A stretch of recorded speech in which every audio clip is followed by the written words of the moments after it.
Hello my minions, and welcome to yet another Blood on the Clocktower video with me, Clocktower Tom.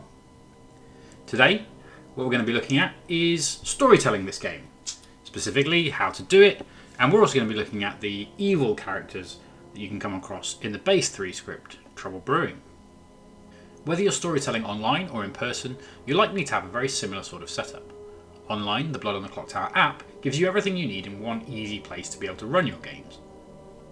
If you're playing in person, you'll have a physical copy of the Grimoire with all of the tokens and the reminder tokens that you need, as well as the character sheets and the night order sheets that you're going to need to run the game. Most streamed games that you see online are likely to have 12 players. It's generally believed that this is the best number to have. It reduces the amount of overtalk between the players, and it also gives 1 demon, 2 minions and 2 outsiders, which gives the storyteller the versatility to put in whatever characters really they would like to see in the game. Depending on the number of players you have in your game, these numbers might change. Have a quick look in the rulebook and you'll see a table which tells you how many of each character type needs to go into your game. If you're playing online, all you have to do is hover over the centre of the Grim and it will tell you the breakdown of the numbers. In this case, 7 townsfolk, 2 outsiders, 2 minions and a demon. Your role as storyteller is to create a game that your players will find fun. The game really isn't all about you, even though you're the one making a lot of the decisions about which bits of information to give out. If your players come away and they've all agreed that whether they've won or lost, that they've had a good time, then you've succeeded as a storyteller. If people walk away from your games grumbling about decisions you've made, you might want to reflect on that. Whether or not you've made good decisions for the benefit of all of the players, or you've tried to help one team over another to get to a certain conclusion in the game. At the end of the day, Blood on the Clocktower is just a game, and nobody plays games to have a bad time. Sometimes you're going to get winners, and sometimes you're going to get losers, but it's very much how you play the game that matters, and it's your job as storyteller to make sure that goes well. In this video, we're going to focus on the evil characters within the base 3 script, Trouble Brewing. In the app, you have a character sheet that you can pull out from the right hand side of the page. This gives you the list of all the characters that are available on the script, and clicking again will tell you exactly what they do in detail. Hovering over each character icon, and you can click through to a link on the wiki to give you even more information. Also on the right hand side, we have the night order sheets. The first night, where it tells you exactly what you need to do, and then the rest of the nights as well. As a storyteller, your first decisions are going to be made before you've even built a game, deciding which characters you need to put in. Trouble Brewing is fairly simple. It doesn't give you much choice for demon. You must have an imp.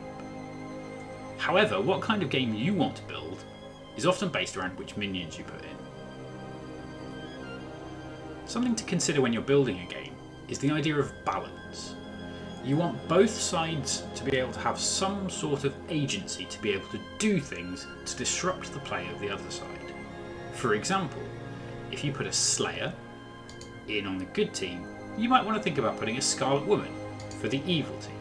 This gives the evil team an extra life and makes the game potentially go on for a little bit longer. If you're putting some information heavy rules in, you might want to consider a Poisoner. This allows the evil team to disrupt that information and allows you as a storyteller to give misleading information that might help either side. The Spy is a very interesting character. Online, you have the ability to send the entire Grimoire view to the Spy for them to be able to copy down onto their own. However, in person, this is a little bit more difficult. You're going to show the Spy the Grimoire, and they're going to have to try and remember it. Now, it's a slightly contentious point amongst some Clocktower players as to whether or not people are allowed to do things like taking notes or taking a photo of the Grim, for example, if they're the Spy. I personally don't have any problem with that. I don't see a reason why you would want to disadvantage your players just because they have a poor memory, for example. However, some people don't feel like that's within the spirit of the game because the Spy does get to see the Grim every night and therefore gets regular reminders as to what's going on. In a 12-player game, you're going to have 2 outsiders as base numbers. However, the Baron is a character that potentially adds 2 extra outsiders. So if you have a game with a smaller number of outsiders as standard, you might want to consider putting a Baron in. At this point, it's a good idea to talk about mistakes. Everyone makes mistakes. Players make mistakes, storytellers make mistakes. Very few people make mistakes deliberately. As a storyteller, you must understand that you will eventually get something wrong. What you need to do when you've realised you've done something wrong is work out if there is a way to fix it. Sometimes fixes are easy. However, other times fundamental basics of the game have been changed. So for example, if in this game I select a Baron that requires there to be 4 outsiders in total, I choose the Recluse, the Butler, and I'm going to make the Slayer the Drunk, but I forget to put the Saint token into the bag, that is a fairly major break of the rules. There should be 4 outsiders and there would only be 3. There are some ways to fix this. If you work out your mistake at the beginning of the first night or even partway through, you might be able to suddenly wake a character up and say, "I'm sorry, I've made a mistake. You are not the soldier, you are the saint." Hopefully that player will take that in their stride and realise that it doesn't really need to be a piece of information that they share with town. This might have to be done with players that you trust to be able to do that, as opposed to people that might wake up immediately and say, "I was the soldier, now I'm the saint."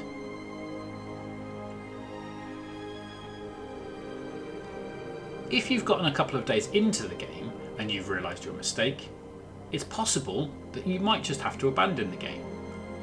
Being able to hold up your hands and say, "I'm sorry town, I've made a fundamental mistake in this game that really renders it unsolvable," is an incredibly brave thing to do. One of the main solution mechanics in Blood on the Clocktower is working out the outsider count, so a mistake like this does have the potential to completely break the game.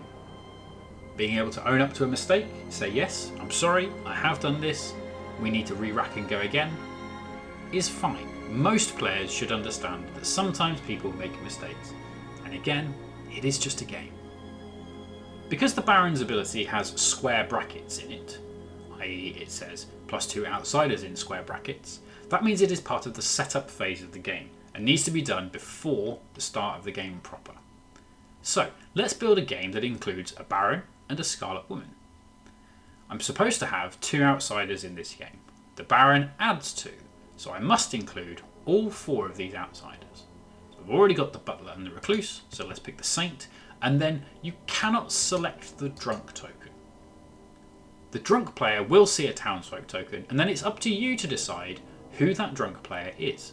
Now some storytellers like to decide this beforehand. They might say, regardless of what happens in this game, I'm going to drunk the Slayer. However, some storytellers like to look at the state of the Grim before they make that decision. Because we have a drunk in this game, normally we'd be selecting 1 more Townsfolk character than the numbers on the left suggest.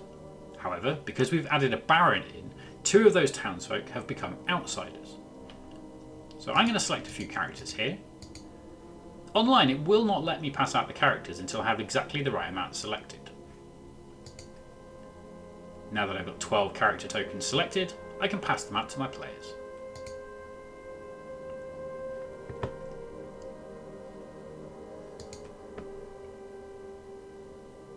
Because we've added the Baron in, we can now see that we have a Recluse, a Butler and a Saint, all sat in a row. I need to select, as a storyteller, a Drunk player.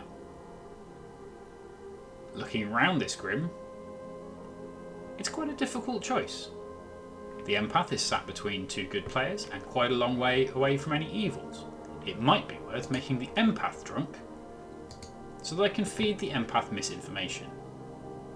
In this particular game, my other setup pieces need to be working out who the Investigator is going to see.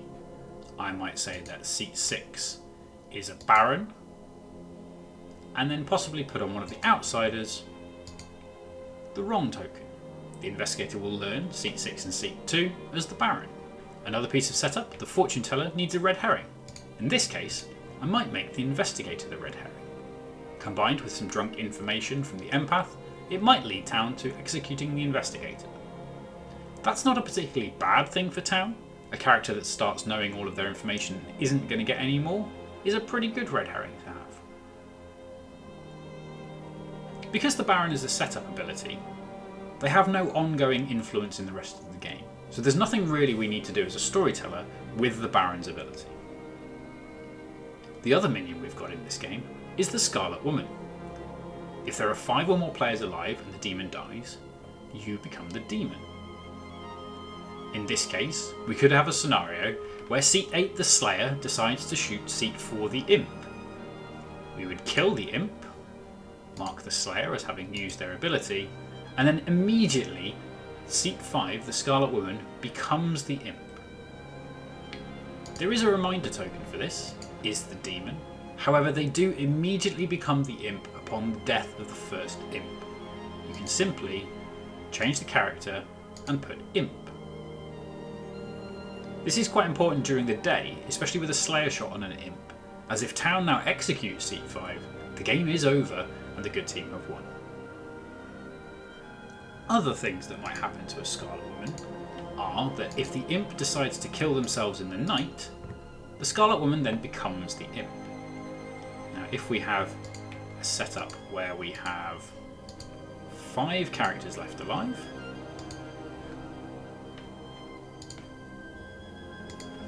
like this, and the Imp suddenly feels that they are in danger of being executed on the following day, the Imp can choose to kill themselves in the night. If the Scarlet Woman is still alive, the Scarlet Woman always takes priority as catching the Imp hood from the self-killing Imp. This is known in the game as a Star Pass.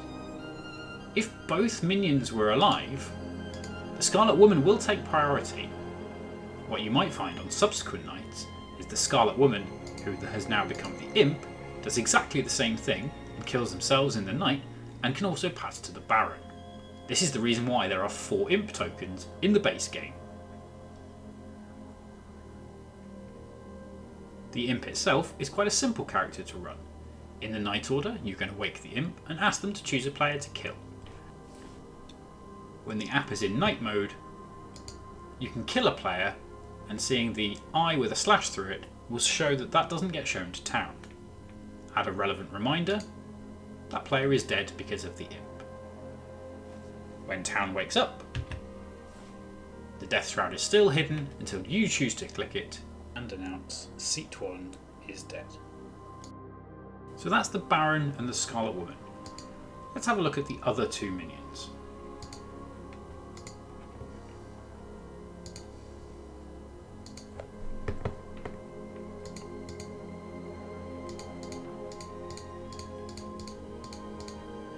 We're going to start with an Imp, and we're going to include this time a Poisoner and a Spy. Now, because we have no Baron, we're only going to need 2 outsiders. In this case, I'm going to go with Drunk and Saint. That means I now have to pick a number of other characters until the app lets me send these out.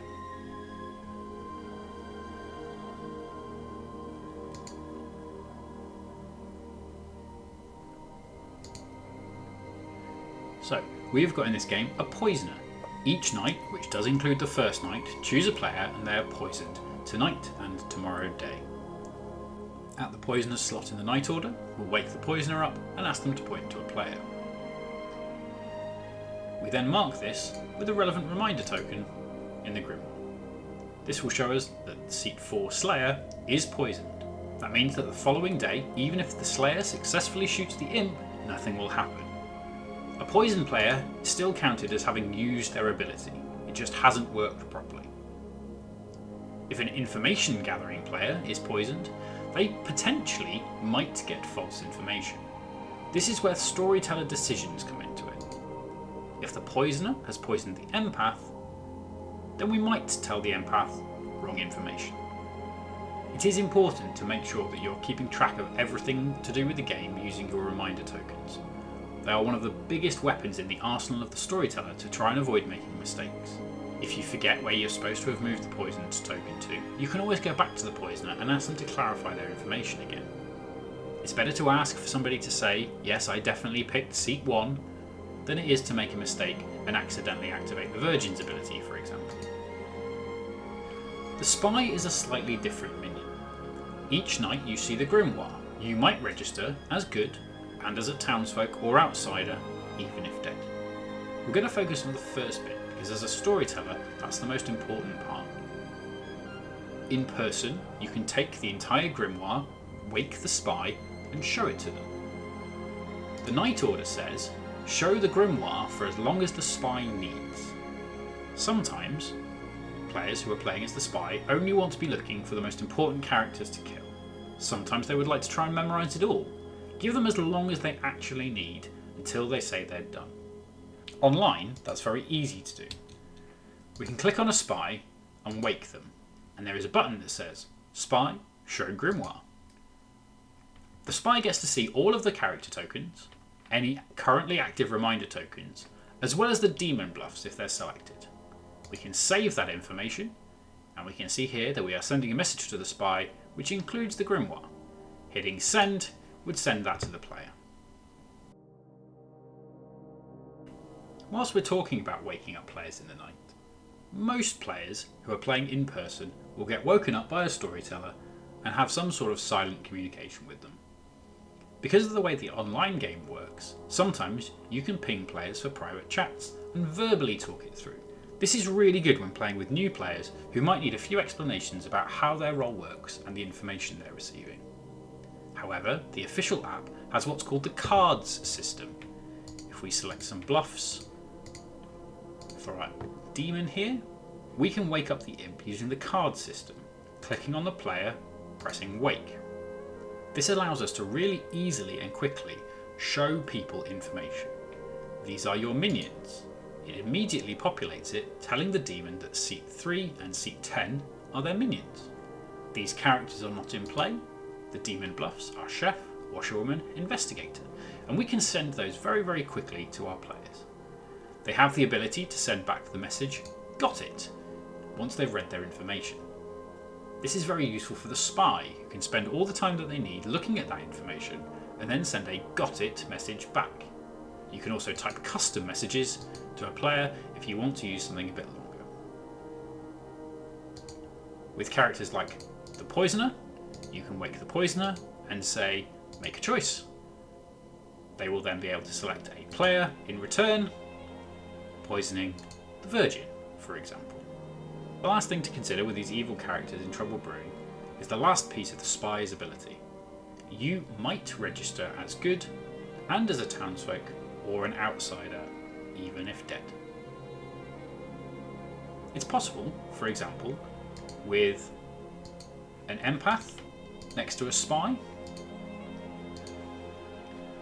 to use the Spy's ability to register the Spy as good. In this case, a sober and healthy empath next to a Spy and a Virgin might receive a 1 because they're next to the Spy. They also might receive a 0 to try and help hide the Spy. This really goes for any character that interacts with alignment checking or character checking. So for example, if the Spy was the first player executed and the Undertaker learns a character in the night because they're still alive, we could show Spy or any of the townsfolk characters or any of the outsiders to that Undertaker. This is a really good piece of misinformation that the storytellers can use to craft a good game. That's a very basic introduction on how to run the imp and the 4 minions that come with the base 3 script Trouble Brewing. In the next video, we're going to start looking at some of the good characters, starting with the outsiders that you can find in Trouble Brewing. Thanks very much for watching this video. As ever, please like the video, subscribe to the channel for any more upcoming videos on how to storytell the Blood on the Clocktower characters. I'm Clocktower Tom, and I will catch you all next time.